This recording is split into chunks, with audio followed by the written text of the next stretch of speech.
At home with a lifetime of stories and songs, people we've met and the places we've gone.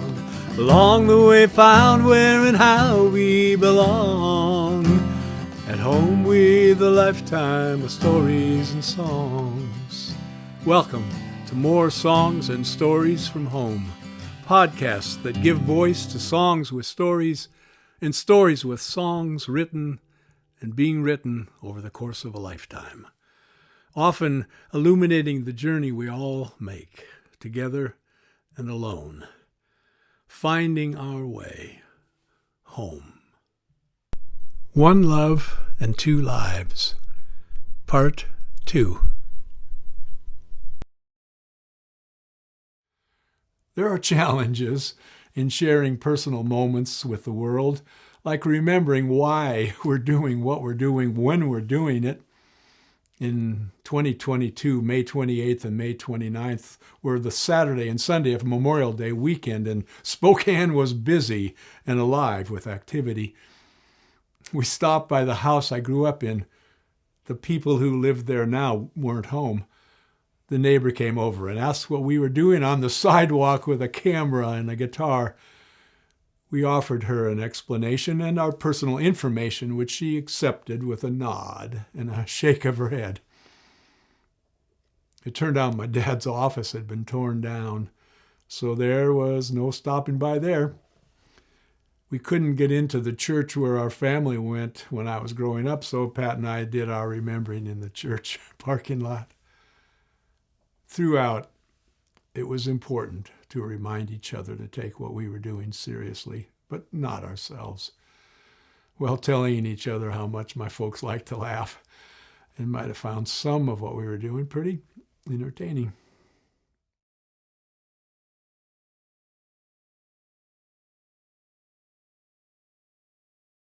And this is the house I grew up in.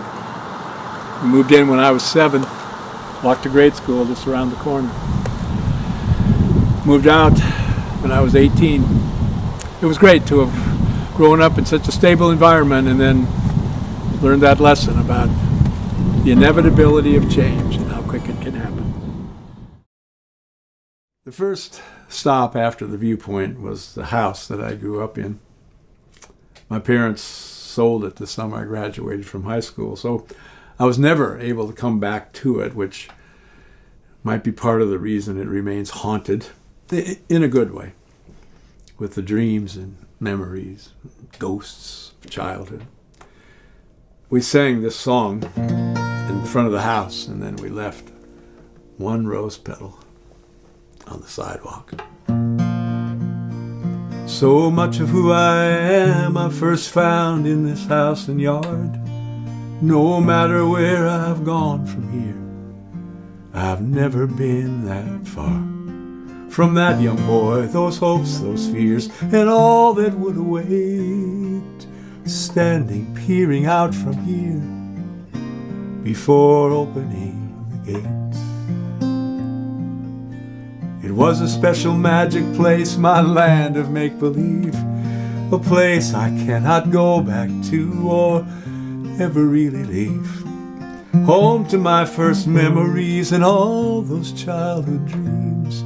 I close my eyes and let my heart see what it wants to see. And for a moment, I just rub my eyes and it's like it was before. Somehow I think I see my folks. They're standing by the door. Where could all the time have gone? How did it get so late? I take one last long look back before opening the gates.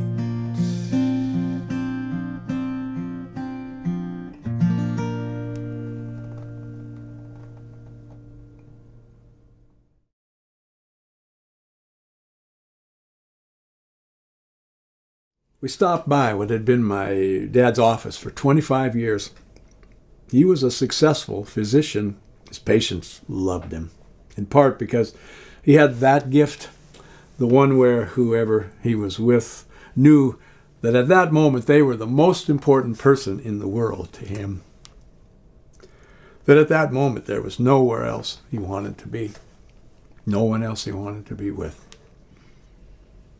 In many ways, my dad was and will always be my hero, though over the years I've come to realize that he was a man of his time. And he could be selfish, and he had some blind spots, and he needed to deny the role that mental illness played in the family.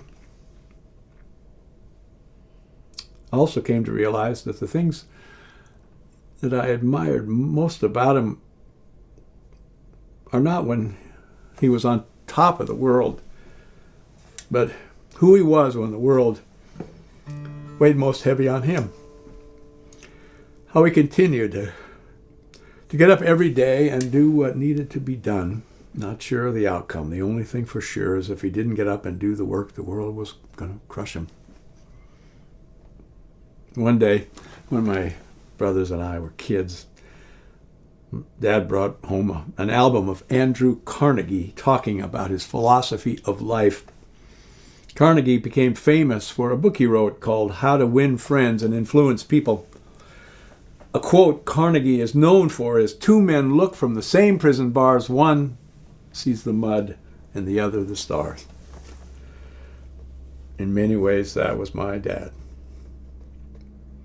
That was my old man. Oh, and another thing in this song, that when he was asked how he was doing, he would always say, "Great, I'm great." Two men looking from the same prison bars. One saw the mud and the other the stars. Looking at the stars, that's my old man. And two men working the whole day long. One was complaining, one was singing a song. Singing a song, that's my old man. My old man, he gave me many things. He taught me greatness in life and he showed me how to sing. But most of all, he gave me a point of view. That's my old man. Two men given an equal fate. One said, "Why me?" The other just said, "Great, great, great, great," says my old man.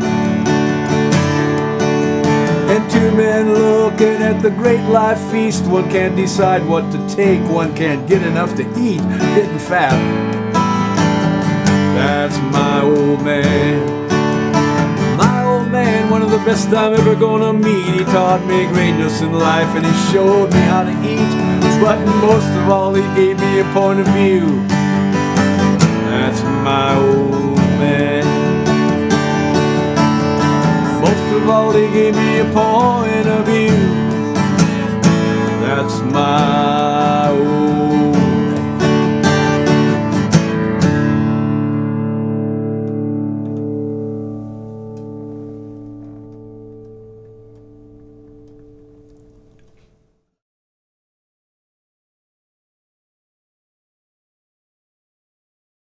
Central Lutheran Church, the church where we went as a family every Sunday. Like a lot of things, in a lot of places, it seems a little smaller now.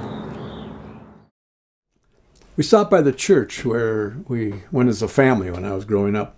Over the years, one of the gifts of travel has been the chance to visit so many different kinds of sacred places, places of worship, Shinto shrines, Buddhist temples, Muslim mosques, Jewish synagogues, Christian churches, or places that predated all of that, like Newgrange in Ireland, or the Killarney Stones on the Isle of Lewis, Mesa Verde in Colorado. For me, there's always been something special about places and things built by humans to reach up and to reach out and to reach towards something beyond our grasp. And while I stand in awe of all those places, I think I'll always be most at home in churches because it's where I grew up. Going to church, Sunday school, every week as a family. With the traditions and the music.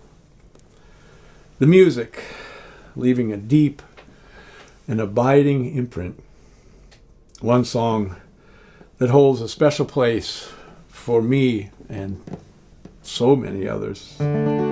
Amazing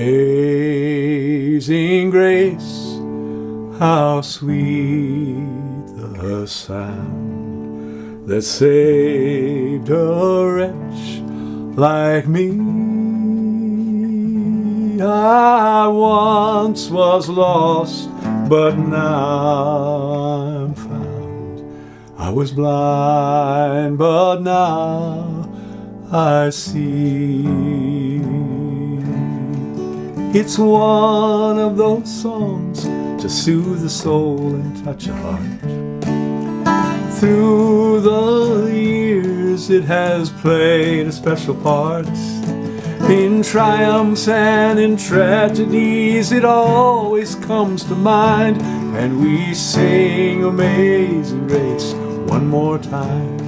And this weekend at the end of May we have come back to town, remembering my parents and honoring them somehow, with prayers, roses and music.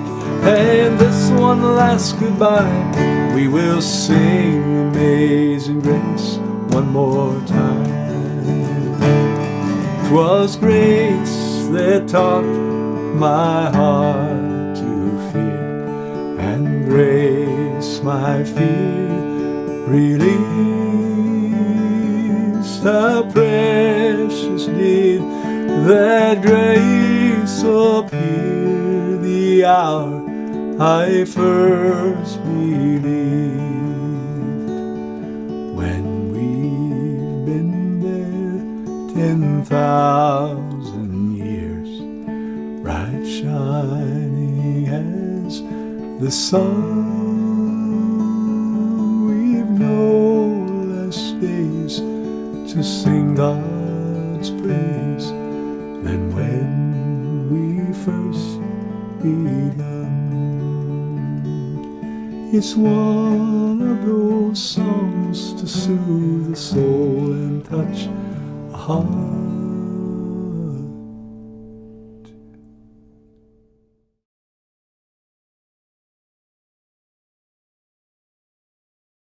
My brothers and I left home. My parents continued to go to church. The last years of my dad's life, they came here to Plymouth Congregational. It's where we went for that Easter service after the concert 25 years ago. My mom, who was instrumental in promoting the concert, she took the appreciation of many in the congregation who had enjoyed the show the night before. My dad stayed in the background and enjoyed watching his wife take it all in. One of the gifts that my mom gave me from the day I was born until the day she died was she prayed for me. And though I don't necessarily believe in the power of prayer, I do believe in those who do. And my mom was a true believer. And to think she prayed for me every day continues to bring a tear and a smile. Every day she prayed for me.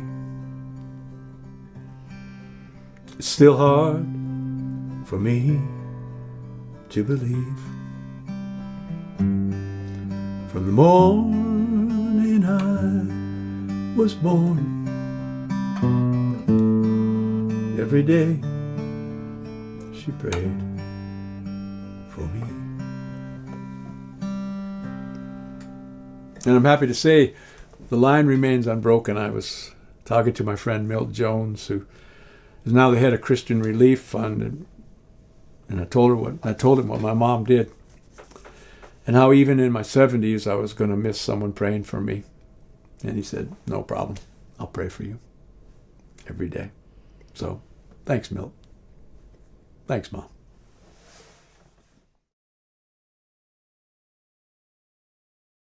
Speaking of thank you, as we celebrate these couple of days, remembering my dad 25 years after he died, and remembering my mom on what would have been her 100th birthday, and on those days together celebrating who they were together. There was a time when my mom dealt with physical pain in a way that she didn't think that she was going to live to be 70. And as she put it, some days she wanted the pain to stop in ways that she might have welcomed an end to it all. For her 70th birthday, I wrote this song, starting with a most important thought, that she'd lived long enough to see her grandchildren born. Thank you, Lord, for giving me time to hold a grandchild of mine, for loving me so long, so well, so I could learn to love myself. Thank you, Lord, for standing by me, giving my life harmony, for guiding hand, for hearing prayers, for constant faith, for being there. Thank you, Lord, for one more day to sing, laugh, and dance, to love, to pray, for all the things I'm thankful for. I would like to thank you, Lord.